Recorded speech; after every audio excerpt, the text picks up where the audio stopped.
Hello and welcome back to the channel. I'm Jay, and this week we've got another pickups video for you. A bit of a roundup really from December and January, and some of the games that I've picked up and added to the collection. A real eclectic mix this time.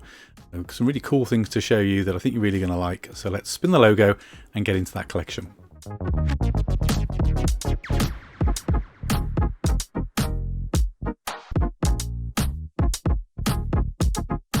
So as I said, this is a slightly odd video. You may have seen last week that I kind of went through my PlayStation 5 glow up and a whole load of PlayStation games and hardware that I bought before Christmas around kind of Black Friday and December sales. If you haven't seen that video, then go and check out last week's video. But around that, I've also been doing my usual and picking up odd bits and pieces for the collection over a variety of different consoles, and I've got a few bits here to show you. I've also got a whole pile of Xbox 360 stuff that I picked up over the Christmas period, but I've separated that out for next week's video for reasons that will make more sense when you see it, and basically just because of volume. It's been a busy couple of months in my household in terms of purchases for my overall collection. So yeah, look forward to next week's video if you like the Xbox 360 and want to dive a bit more into some of the random things that I bought for that one. For today though, we're looking at some of the more random pickups, as I say, from December and January, and I'm going to dive in and just start walking you through some of them. So first one I'm going to start off with, I think, looking at my little pile here, is going to be a piece of hardware. Now, I am a Nintendo Switch lover. I think like many people appreciate what Nintendo have achieved with that console. We now know the Switch 2 is 100% coming down the road, so that's something to look forward to after all those leaks and then Nintendo kind of finally having to admit defeat and stick a video out. So if you haven't seen that, then go and check it out on YouTube. It really doesn't tell us much that we didn't probably already expect. It is a direct sequel to the Switch, which makes perfect sense given the huge success Nintendo have had with it. I have bought though recently an accessory to make the playing experience more pleasurable. I've tried a few different things over the years, whether it's different types of Joy-Cons, third-party accessories, whatever it might be, to make it just fit, you know, bigger hands. I'm a big guy, tall guy, got big hands. And I've bought this device, which I'm going to share with you now. So this is called the Nitro Deck, and it is exactly as you might expect. You dock your Switch and then you get the benefit of this control scheme. They do a variety of colours here. I went for what is for me kind of synonymous with the Super Nintendo. I know if you are a US viewer, then these colours make no sense because you had purple or shades of purple for whatever reason. I think ours is better. Come at me. But they do a variety of colours. They do like the purple that was synonymous with the GameCube, and I think they do. They have doo-doo in their souls. The US Nintendo colours as well. But what it basically is a dock for your controller. I've got the actual one out here, so I'll just grab that and I'll show you what it's got. So this is how it looks when it's actually attached to the console. It's got a good heft to it. It is quite weighty, which I like. It's got that kind of, the size now feels more akin to a Steam Deck if you've handled one of those. It's got full-size analog sticks and you know, nice kind of satisfying clicky buttons. We have also got on the back mappable additional buttons, so if you need them for any reason, I don't tend to use these on controllers, but you can if you want to map that. You do have a little stand, which is quite stiff. There we go. If you want to stand it up to play. You also have two USB-C ports. I don't know if those are coming across very well on camera. One is an input, one is an output, so you can charge this through that as well as charging another accessory that you can connect to it. There's nothing on the bottom because the controller is docked into it. The one thing you do have to do is in the settings when you connect it, and it does say this in the box, but in case you buy one of these and miss it, is that you have to tell the console that you're attaching a wired Pro controller, which you can do in the settings. It takes 2 seconds, and then it will accept and recognize this as a controller. And what that gives you is kind of ultra low latency on your gaming. So it does have swappable thumbsticks as well, although I won't be swapping mine out because I like this kind of textured feel on these. They sort of stick nicely. And I'll insert some B-roll of me actually playing this as well, so you can kind of see how it looks and feels. I really like it, really pleased with it, and I thought I'd share that with you if you're a Switch player. So that was my one, no, it's not my one hardware purchase, that's a lie. I've got some more hardware, so we'll stick with hardware. Now this was a find from my friend who I've mentioned before, a lady called Mary, who is a Carbu enthusiast. And while I was actually on holiday, this goes back a little while actually. While I was on holiday last year, I started getting text messages, as I quite often do on a Sunday morning, with pictures from these car boots that she goes to. And this one seller had a Game Boy Pocket, this little black Game Boy Pocket to be specific. I never owned one of these back in the day, and I don't own one now in my little handheld collectibles section, so I thought, why not? It's powered by two little sorry, not USB, that's completely wrong. It's powered by two AAA batteries. I've tested it, it's all working, it's very nice. It's probably a little bit small for my hands for like gaming experience, but it's nice to have it in the collection. She got it at a really good price. I can't remember exactly what we paid for that now. I didn't actually pay anything for it because she very kindly gave it to me as a leaving gift, along with a couple of other games that I'll call out in a moment. When I changed jobs at the end of last year. So thank you, Mary, for that one. Game Boy Pocket to add to the collection. I guess while we're on that subject of games that she picked up as well, so at the very same car boot, she picked up a couple of games. So we've got, first of all, Ninja Gaiden Sigma on the PlayStation 3. I've picked up a couple of these over the last few months now of the Ninja Gaiden series. I've never actually played them. So nice to own this one. It's all tested and working. Not in the greatest condition as you might expect, given that it's come from a car boot. But we've got kind of like, slightly wrinkled insert in there. But, for what I'm going to do with it and what I'm going to play with it, I don't mind that at all. We then have a Street Fighter game. So Street Fighter 5, probably not one of the best in terms of its prestige. I think this launched with all sorts of problems back in the day. But this does kind of sort them out now. It's fine. It's all working, and I've tested it, and at some point I might give that a whirl. Then we've got one of the South Park games. I never played the Stick of Truth. I do own it. It's on the collection, and at some point maybe I'll get round to it. This was the sequel, the Fractured But Whole. Be very careful how I pronounce that. PlayStation 4 for this one. I think my Stick of Truth is on the Xbox, but that doesn't really matter. So again, this is the South Park creators' riff on gaming, different mechanics. I think this one actually theoretically includes Stick of Truth, but that's probably DLC that's since been claimed. But yeah, a nice little South Park game to add to the collection. And then the final one picked up from that car boot was Guilty Gear XX Core. I never played these games, don't know anything about it. I don't actually think I asked for this one when she sent me the pictures. In fact, there's a couple that I did mention that weren't in the set she brought me. But to be fair to her, she sent me a multitude of pictures and then has to scramble through tubs trying to find the game that I've spotted in a long list of games that she sent me. So no beef at all from me on that one. But I have no idea about this. Let me know in the comments if this is something you've played. It's a fighting game by the looks of it. It says here, the famous and highly appreciated Guilty Gear series finally comes to Wii. Experience the pinnacle of 2D fighting games in the final establishment of one of the most technical and entertaining series to date. So there we go. You let me know. Is that a good game? Should I be prioritising that and giving it a go? I don't know. Maybe I will. Then we're on to my few pickups. So a couple of things that I've done recently. And again, I'm going to insert a little bit of B-roll here. But immediately after my room tour had finished, I made a change. And I moved the small Sony Trinitron, which previously was kind of, I'm just going to point to my, it was up there somewhere. I moved it onto a shelf, dedicated shelf. I bought a TV wall mount off eBay, super cheap, and I positioned it with the GameCube because I'm waiting on at the moment a mod for my GameCube which will allow me to, without touching any of the original hardware, by just inserting this ribbon cable and some and a small board, will allow me to basically play a series of ROMs through the GameCube without affecting any of the original hardware or the usability of the original hardware. I think I'm expecting that in April or May. If you'd like to see me do a video on covering that in more detail, I'm happy to do that. So I've got the Trinitron, the GameCube, and a PS2 underneath that, all in the same place, wall mounted. And the idea was that I would use the PS2's DVD capabilities and play some old DVDs on that screen, while I'm working or while I'm down this end of the room. Unfortunately, neither the PS2 that I have from my youth or the PS2 that Mary picked me up from a car boot months ago seem to want to play DVD discs. So I am attempting to rectify that at the moment. I'm going to try the DVD laser cleaning disc first. I'm not expecting that to do much. That's on its way from eBay. And then if that doesn't work, I'm going to look to maybe change the hardware out and see if we can get that working. Again, if you're interested and you'd like to see me go through that cycle of having to change the laser, if I do, I'm happy to do a video on that or include it as part of another video if you'd be interested.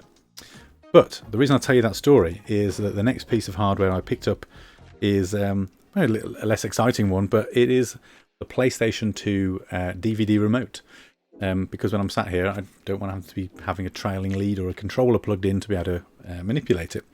So I ended up buying these in 2 separate parts because I didn't realise that, probably stupidly, that it needed an IR receiver, and it was sold without any explanation that that was a problem. So I bought this first on eBay.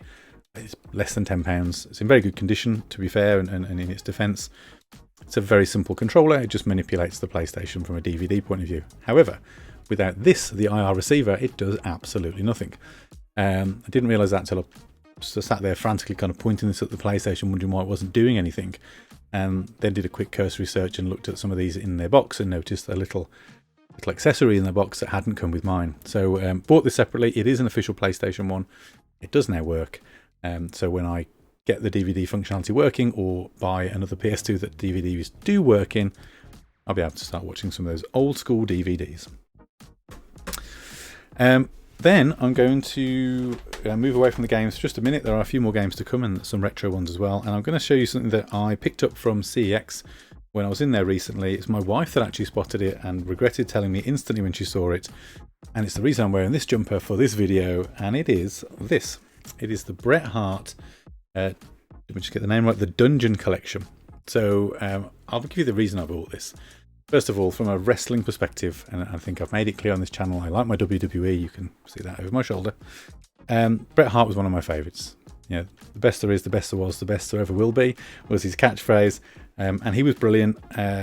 His career was kind of cut short for a couple of reasons. He was screwed over in WWE and then injured by Goldberg. But 2, it's a really nice piece of cardboard. It looks really smart. It's going in that cabinet once this video is done.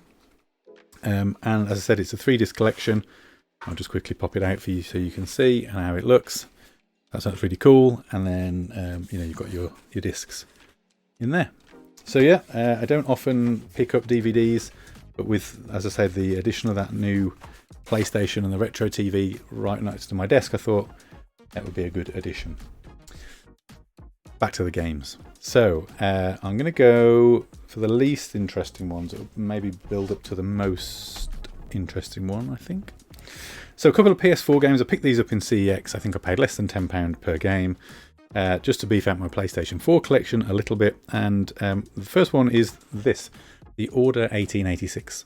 Now, I think at launch it didn't have the best reception. I think visually it's quite a stunning game to look at, but I don't think it was overly well thought of. But I have seen a lot of people retrospectively talking favourably of the game and saying that it was a little hard done by at launch. So I thought, again, super cheap, an exclusive to the PlayStation, and one that made sense to me to add to the collection. I've picked up the Order 1886. And then sticking with the PlayStation, I never played this at launch. I think there's now a movie coming out, or a TV show around this, and it's Until Dawn, specifically the extended edition. I think this has been since remastered on the PS5, but I wanted the extended edition. A horror game, survival game, not normally my kind of bag, so I don't know how far I'll get through this, but again, it's one of those kind of exclusive, synonymous with the PlayStation, that I think is very well thought of, so wanted to add that when I saw it at a good price. Sticking with PlayStation then, we've got a PlayStation Portable game and a PS2 game, no, PS1, getting the 2s in that game in the wrong place. So we'll start with the PlayStation Portable, keep getting them mixed up with the PlayStation Portal, the PlayStation Portable, or the PSP. God of War, The Chains of Olympus. I'm a big God of War fan. I have most of the mainline God of War games now. There's 2 on the PSP that I don't have. So I'm going to try and pick those up when I see them. I'm not going out of my way to buy them. I could go on eBay and chase them down, but I'll just pick them up when I find them. Picked this up because I saw it in CEX. Again, it was at a good price. It's in very good condition. It has the manual, and I even left the receipt in. I do keep my CEX receipts. This is a weird thing. Do any of you do this? I keep them, and I put them in one of the game boxes that I bought at the time. And my logic is that at some point, when I go through my vast collection, I'll find those receipts, and I'll be like, oh, I remember buying that. How much did I pay for that back in the day? And maybe it'll just be fun to see. So no other reason. I just keep them for the novelty value, and as a reminder, in years down the line when I bought them. So that was the one PlayStation 1. The other one, which was the PS1, but it has a 2 in it, hence my Freudian slip earlier, is Dino Crisis 2. So I recently picked up Dino Crisis 1 on the PS1 in good condition, and I wanted to add this as a second. I found it at a good price on eBay. The reason I bought it, to be honest, was that just before Christmas, eBay sent like one of those typical emails with a voucher code that said, hey, you've got a voucher worth X, go spend this. And I was like, well, okay, well, what am I going to do with that? And I thought, well, why not go back to the well and look at the games list that I maintain and that I constantly look for, and go and see if I can find one at a good price that, when I take into account eBay's discount, makes it a great price. And that's what I did with this. I think I got £15 off this on eBay. I think it cost me about £30, £35. It's in very good condition. It is complete. Light scuffing on the plastic. You can probably just see it catching the light. But overall, given that it's a PS1 game and these cases are incredibly fragile, I'm really pleased with that. The next game, and there's only 2 here, so that and then we're kind of done for this video. Not a massive collection this month. We've got a GameCube game. I'd never heard of this, and I don't know whether any of you will either. And it is the Universal Studios theme park game. Now, it says Theme Park Adventure, that's its official title. All it says on the back is, from at least an English language perspective, is it's a VIP ticket to Theme Park Adventure. That's literally it. Look, it tells you nothing. There's barely even any screenshots. It was super, super cheap in CEX. I think I paid £4 or £5 for it. And I thought, why not? GameCube, hard to come by GameCube games, especially in good nick. The wife and I have a huge love for theme parks. We've been to Florida a few times with the kids. And Universal's one of those places we love to go. And we thought, well, that could be fun. Wonder what that's about. It's not fun. It's rubbish. I have started playing it. It's really odd. It's kind of an open theme park world, albeit because of the graphical limitations and the power at the time, it's not a true kind of 360-degree world that you can walk around. It's more like, something like a Final Fantasy, where they used to have those kind of fixed perspectives that your character would kind of move through in 3D. So you can move around the park in that kind of manner, and then you can find mini games based on the rides they have at the theme park and then play them. I walked around for quite a long time, found absolutely nothing. Eventually found the Jaws ride, and the minigame for Jaws was dire. So you're basically on a boat. Jaws attacks the boat from a variety of directions, and you can kind of see him coming on a radar, and you have to throw barrels at him just before he bites the boat. And the idea is to stop him before he stops you. It wasn't very much fun. I probably will go back and play it properly, and I can always do it on stream if people are interested in seeing it, or even make a retro quest about it if you'd like me to sort of really dip into it. But I just bought it for fun. It'll be, a nice one to add to the collection. There are Back to the Future mini games and all sorts of other stuff. It's presented by Woody Woodpecker, which is also a bit random. But anyway, that's the game. And then on to the last one, which will be featuring in a retro quest.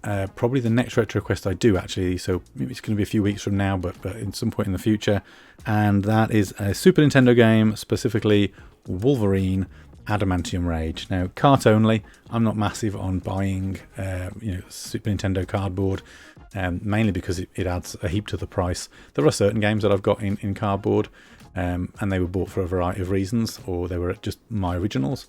But wasn't bothered. This was going to be a serious price hike to buy in box, and there aren't that many copies of it on eBay. Price hike probably due to the fact that obviously with Deadpool and Wolverine last year, there's a renewed interest in Wolverine. But I bought this little one to play. I am absolutely going to do a retro quest on it in the future, so I have that to look forward to.